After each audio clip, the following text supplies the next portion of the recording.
don't give your territory over to the enemy. Now, in order to have territory, you have to have ownership.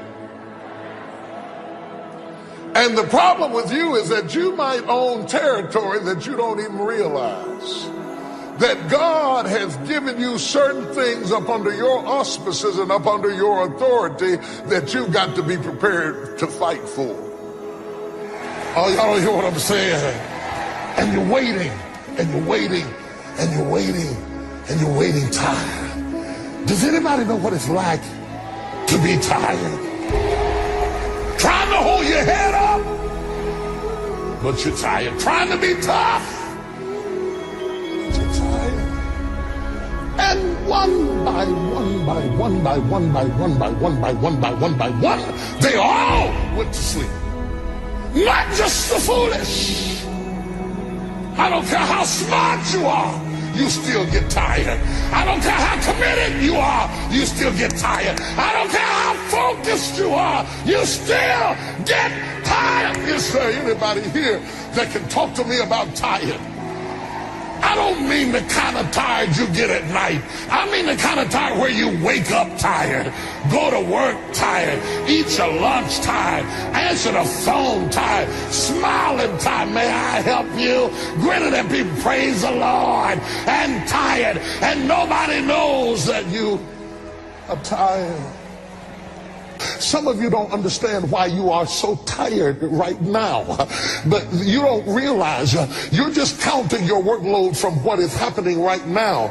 But you have to remember that the oil started burning when you started hoping. It didn't just start when you started doing. It started when you started believing something is about to happen in my life. I'm going to get up. I'm going to go forward. I'm going to get out of there. And all of a sudden the oil is burning. You have to burn some oil to be able to wait. The Bible said, they that wait upon the Lord shall renew their strength. They shall mount upon wings like eagles. They shall run and not be weary. They shall walk and not faint. You have to be tough to wait. You have to be tough to work all day and go to school at night. You have to be tough to take 2 part-time jobs and put them together and try to make it do. Oh, y'all don't understand what I'm talking about. You have to be tough to start a service in a storefront with 2 members and the bills are higher than you got. You have to be tough. Is there anybody in here that's gone through a tough time in your life and you were waiting on a breakthrough to occur in your life? Yeah. Same place. They all were waiting. They all went to sleep. You couldn't tell who was wise and who was foolish until the cry was made. The thing you've been waiting on is coming. How you react to challenges tells whether you are wise or foolish.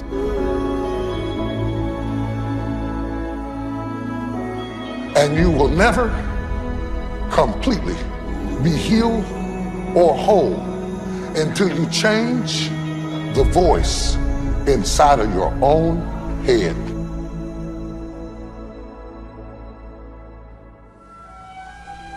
Most people are governed by their habits, their fears, and the opinions of others.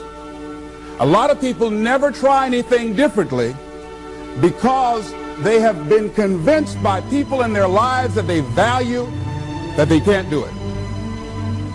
They're living within the context of the opinions that other people have of them, the low expectations. Many people doubt themselves because when they thought about doing something at some critical point in their lives, somebody they respected and honored, somebody they believed in, somebody that they loved, someone they trusted said, "You can't do that." And they accepted that. As you look at your life, ask yourself the question, what would your life be like? What would your life look like if you decided not to care what people thought of you? What would your life be like if you decided to give up some of your fears? What would your life be like if you decided to become courageous? What would your life be like? If you decided to act on your dream, if you did what you felt in your heart. You know what courageous means? Tom Rusk and Randy Reed said. They said that courage comes from a French word which means of the heart. But how does it feel to you? He says it's courage, it takes courage to live. Says most people go through life not allowing themselves to step out because they don't want to let go. They don't want to be blown around. They don't want to be moved. The courage to face life's whirling wind of contradictions. The courage to love yourself. The courage to love. For years, I was afraid to love. The courage to take a chance. The courage to be who you are. He says courage isn't for somebody else, for medals, applause, or moral debts. Courage is what at that moment feels most right for you. Not just situational ethics, but what feels right in your heart, the word of the heart, what feels right in your heart.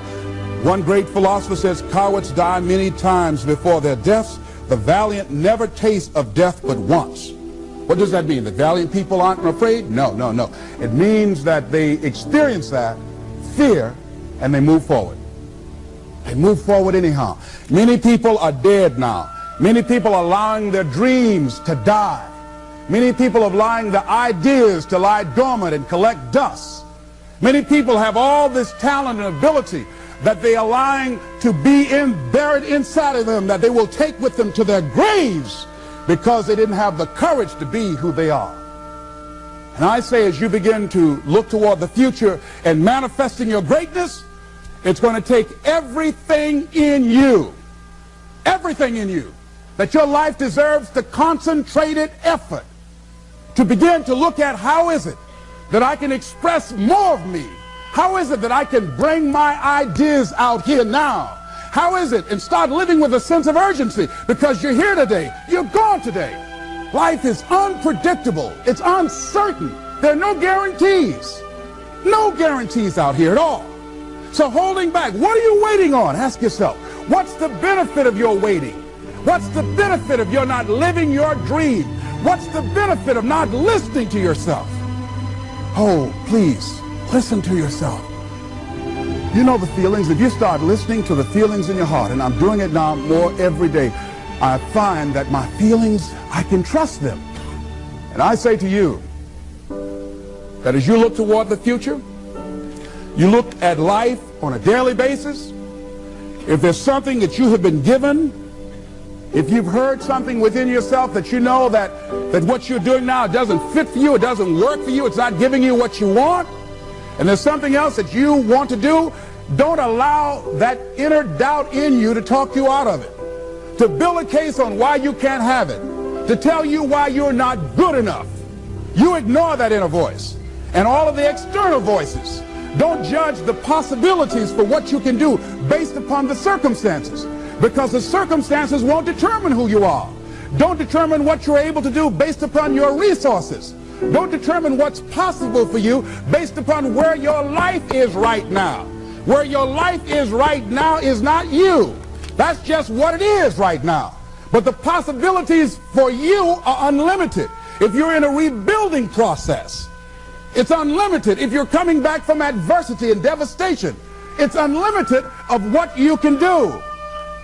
That's the capacity of human beings. It doesn't matter how many mistakes you've made. It doesn't matter how many flops you've had. It doesn't matter how much money you've lost. In fact, I see it only as an investment of what you learn from life. Not losses, but investments of what's possible for you. And I say to you that once you start listening to yourself, and as you begin to act on your dream, as you start just trying to find your way, doing what you can with what you have, you will start seeing things opening up for you. You'll start attracting people. You say, where'd they come from? Things will start coming together, clicking for you. You say, whoa. You start brainstorming. Ideas will come out of nowhere as you focus on it. The key to it is to begin to focus on what it is you want to do. Why, Les? Why is that important? Because as you focus on that which you want to do, that which we focus on, that which we give our energy to, it will begin to multiply. It will begin to expand. It will begin to develop your consciousness. And out of that comes your greatness. Out of that comes a commitment. Out of that comes a passion for life. Out of that comes a special power that you have in you that you haven't even called on yet. See, the powers that we have will never reveal themselves if we don't challenge them, if we don't put ourselves in a position where we have to use them. So one of the most important things, I was reading a book that's a really interesting book called Instant Millionaire, and the guy said, put yourself in a position where you can't retreat, where it's do or die, sink or swim. Here's what you'll find out. You'll develop incredible swimming skills. You'll find yourself stroking unlike you've ever seen before. Through the inspiration of desperation, you'll become more creative than ever before. So what is it? How do we handle that whole piece? Throw your whole self into it. See, most people go at it tentatively.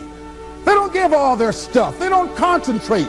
They don't put everything they've got in them. One guy wrote a book called All You Can Do Is All You Can Do. And all you can do is enough. But he said, make sure you do all you can do. And if we're honest this evening, we know that we haven't done all we can do. So as we look at the future, we can decide that from this day forward, as I look at my personal relationships, if I look at my professional relationships, if I look at my family relationships, if I look at all the dimensions of my life, looking at myself mentally, emotionally, and spiritually, I'm going to do all I can do to develop me, to bring my talent out here, to make a contribution to life.